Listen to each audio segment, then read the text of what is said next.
Salud Promé, un empuje para promoción de boa salud.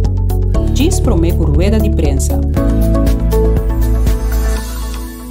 Praticar gratitude significa que botar paraquedo na turcos de vida. É de mais chiquito até de mais grande, como para e agradecido pesaki.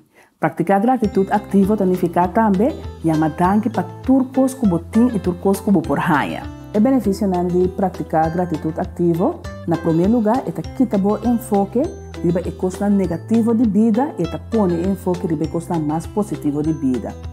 E outro benefício que é quita amargura e é quita rabia.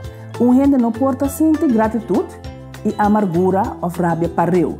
Isso é importante para nós por cambiar o enfoque de a coisa malo de uma situação e escolher a coisa bom e estar agradecido para a coisa bom. Por exemplo, você vai ao supermercado, então tem um horário largo e carreira tarda, então você está pensando riba. E coisa que você tem na casa, você está pensando como e carreira está tratando, me tem que ir assim, e não também está para, não está assim para acabar, o foco no momento é ter coisa negativa. Mas se você para de mesmo rei, que mesmo carreira que está assim pouco a pouco, e mesmo não bodilante, então você pensa, ei, danke Deus para a carreira, ei, que a sala sua casa, bem tra ave, que a hora que me por bem, que cumpre o qual que me tem este para minha família. Danke para ele na rondô de mim, para sobre o mundo sem ende, não está missão, desde não está duche. Danke para supermercado, é produto não que brinda a mim, como por compra.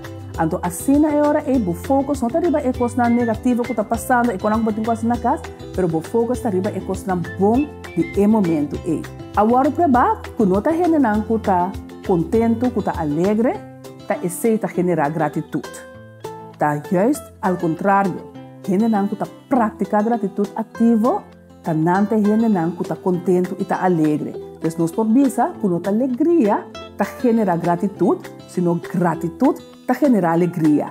Awe, pampa nos viva feliz, pampa nos viva doce e praticar gratitude. E ama Deus danke para cada coisa envolvida, é coisa mais chiquito, é coisa mais grande. E é tempo que ela gabo com a awe tá, para awe e família, todo dia de novo, senta na mesa junto, e chama Deus danke para três coisas que está bom de movida, três coisas que está contente com ele. Então, a influência grande e positiva é se ele tem para a avó e boa família.